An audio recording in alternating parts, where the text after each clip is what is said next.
హల్లెలూయా, హల్లెలూయా. సంతోషంగా ఉన్న వారు రెండు చేతులు ఎత్తి దేవుని స్తోత్రం చెప్తా. హల్లెలూయా.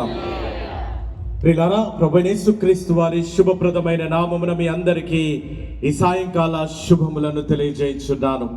ప్రత్యేకముగా దేవుని యొక్క మహాకృపలో మహాదయలో ఆయన సంకల్పము చొప్పున ఈ రాత్రి కొత్తగూడెం పట్టణంలో ఇటు దీవెనకరమైన ఉజ్జీవ సభలను జరిపించుకొనటానికి దేవుడే తన ఆత్మ కార్యమును ఈ రాత్రి జరిగిస్తున్న విధానం బట్టి దేవాది దేవుడికి నా నిండు కృతజ్ఞతలు చెల్లిస్తున్నాను.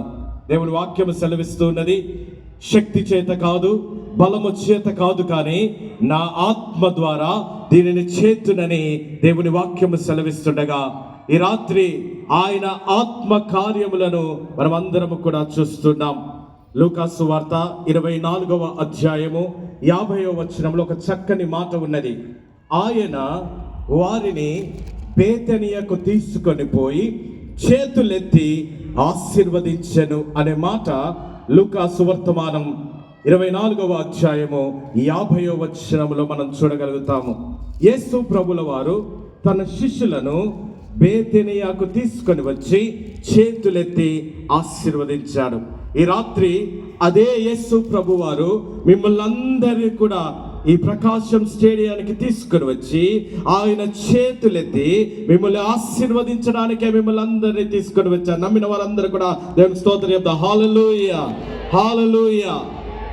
ఆయన ఆశీర్వదించే దేవుడని, స్వస్థపరిచే దేవుడని ఈ రాత్రి మీ అందరిలో గొప్ప కార్యములు జరిగించేవాడని ప్రభు పేరట తెలియజేస్తూ ఇటు చక్కటి అవకాశాన్ని మనందరికీ అనుగ్రహించిన దేవాది దేవుడికి వందనాలు చెల్లిస్తూ మరి ఒక్కసారి gift of ministries, Jesus ministries పక్షమున ఈ యొక్క కూడికను ఏర్పాటు చేసి మనలందరినీ కూడా ప్రభు యొక్క కృపలో ఆయన ఆశీర్వాదముల చేత నింపడానికి వారే పూనుకొని మన మధ్యలోనికి విచ్చేసిన దైవజనులు జడ్సన్ అబ్రహాం గారికి మరి ఒక్కసారి ప్రత్యేకమైన ధన్యవాదములు తెలియజేస్తున్నాను. అలాగనే దైవజనరాలు ప్రీతి జడ్సన్ గారికి కూడా ప్రత్యేకమైన ధన్యవాదములు తెలియజేస్తూ శాంసన్ జడ్సన్ గారు కూడా చక్కటి ఆరాధన నడిపించిన శాంసన్ గారు కూడా ప్రత్యేకమైన కృతజ్ఞతలను తెలియజేస్తున్నాను. అతి ప్రాముఖ్యమైన సమయము. ఈ సమయమున మీరందరూ కూడా ఎదురు చూస్తున్న